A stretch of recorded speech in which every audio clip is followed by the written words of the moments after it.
Good evening, friends. I'm Reverend Ann Kemper, pastor here at Covenant.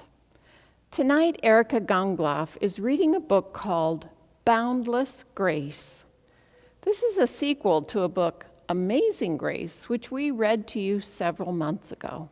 Hi, my name is Erica Gongloff, and today we're reading Boundless Grace, which is the sequel to Amazing Grace, written by Mary Hoffman and Carolyn Binch, and published by Scholastic.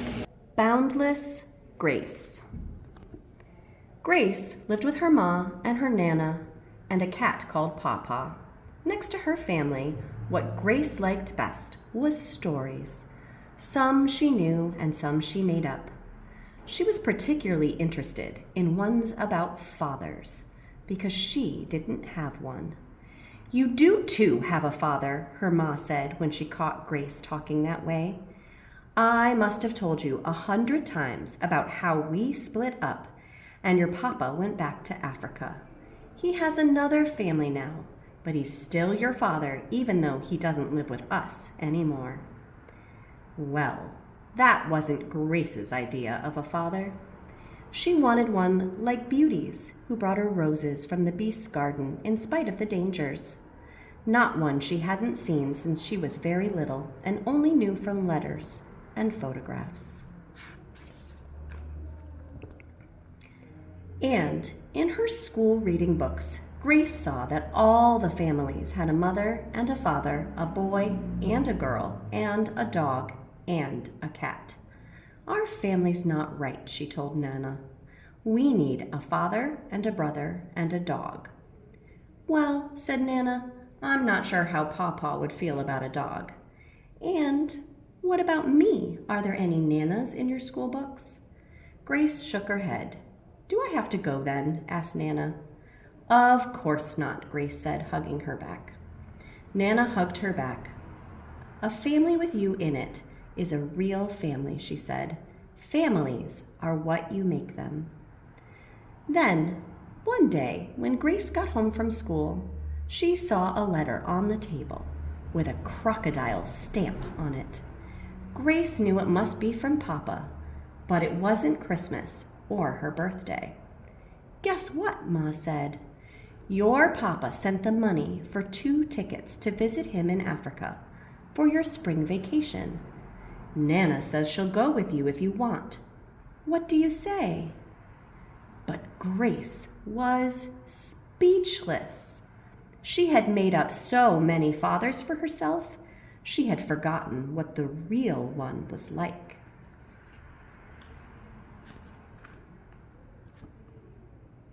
Grace and Nana left for Africa on a very cold, gray day. They arrived in the Gambia in golden sunshine like the hottest summer back home. It had been a long, long trip. Grace barely noticed the strange sights and sounds that greeted her. She was thinking of Papa. "I wonder if Papa will still love me," thought Grace. "He has other children now, and in stories it's always the youngest that is the favorite." She held on tightly to Nana.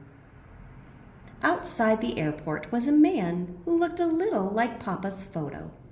He swung Grace up in his arms and held her close.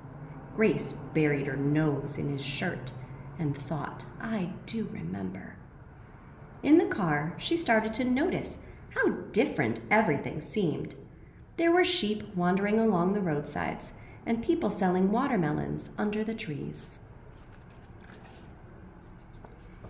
And when they reached her father's compound, there was the biggest difference of all. A pretty young woman with a little girl and a baby boy came to meet them. Grace said hello, but couldn't manage another word all evening. Everyone thought she was just tired, except Nana. "What's the matter, honey?" she asked when they went to bed. "You've got a father and a brother now, and they even have a dog." But Grace thought, "They make a storybook family without me. I'm one girl too many. Besides, it's the wrong ma." The next day, Grace started to get to know Nina and Bakari. The children thought it was wonderful to have a big sister all the way from America, and Grace couldn't help liking them too. But she had to feel cross with someone. Grace knew lots of stories about wicked stepmothers: Cinderella, Snow White, Hansel and Gretel. So she decided to be cross with Jatu. I won't clean the house for her, thought Grace. I won't eat anything she cooks, and I won't let her take me into the forest. Jatu made a big dish of savory Benachin for lunch, but Grace wouldn't eat any. I'm not hungry, she said. She's probably still getting over the long flight, said Jatu. When Papa came home from work, he found Grace in the backyard. He sat beside her under the big old jackfruit tree. This is where my grandma used to tell me stories when I was a little boy, he said. Nana tells me stories too, said Grace. Did she ever tell you the one about how your ma and I came to split up? Asked Papa. I know that one, said Grace, but I don't want to hear it right now, and she covered up her ears. Papa hugged her. Would you like the one about the papa who loved his little girl so much he saved up all his money to bring her to visit him? Yes, I'd like that one, said Grace. Okay, but if I tell you that story, will you promise to try to be nice to Jatu? You're both very important to me, said Papa. Grace thought about it. I'll try, she said. The next day, they went to the market. It was much more exciting than shopping at home. Even the money had crocodiles on it.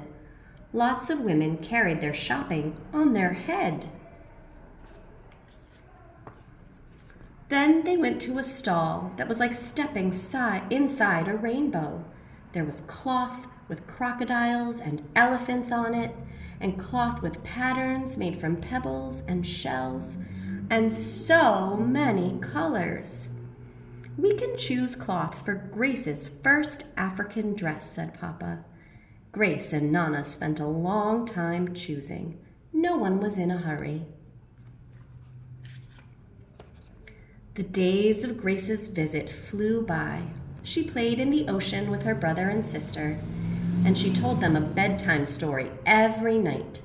She told them all the stories she knew: Beauty and the Beast, Rapunzel, Rumpelstiltskin. It was amazing how many stories were about fathers who gave their daughters away. But she didn't tell them any about wicked stepmothers. Sometimes Ma called from home, and her voice made Grace feel a little homesick. I feel like gum, stretched out all thin in a bubble, she told Nana, as if there isn't enough of me to go around. I can't manage 2 families. What if I burst? Seems to me there is enough of you, Grace, said Nana. Plenty to go around. And remember, families are what you make them. Soon it was their last evening, and there was a big farewell party at the compound. Grace and Nana wore their African clothes, and Grace ate twice as much Benachin as everyone else.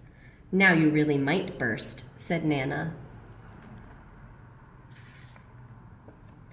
On their last morning, Papa took Grace to see some real crocodiles. This is a special, holy place, he said. The crocodiles are so tame you can stroke them. Not like the one in Peter Pan, said Grace.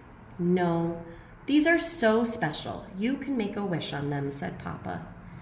Grace closed her eyes and made a wish, but she wouldn't say what it was. Later, at the compound, Grace asked Nana, why aren't there any stories about families like mine that don't live together? Well, at least you've stopped thinking it's your family that's wrong, said Nana. Now, until we get back home and find some books about families like yours, you'll just have to make up a new story of your own. I'll do that, said Grace. And when we're home again, I'll write it down and send it to Jatu to read to Nina and Bakari. The whole family came to see them off at the airport. Grace was sorry to say goodbye to her new brother and sister and even to her stepmother. But leaving Papa was hardest of all. Waiting for their plane, Nana asked Grace if she thought any more about her story. "Yes, but I can't think of the right ending," said Grace, "because the story's still going on." "How about they lived happily ever after?" asked Nana. "That's a good one," said Grace. "Or they lived happily ever after, though not all in the same place." "Stories are what you make them," said Nana.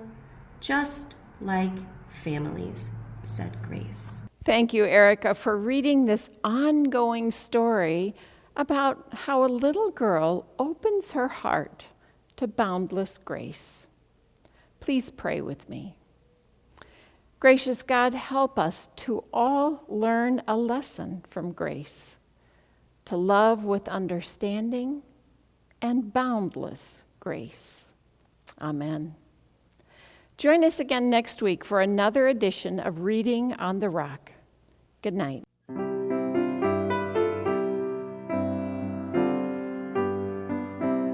Reading on the Rock is presented by Covenant United Methodist Church in Rochester, New York. If you like Reading on the Rock, please give a donation on our website, covenantroc.org.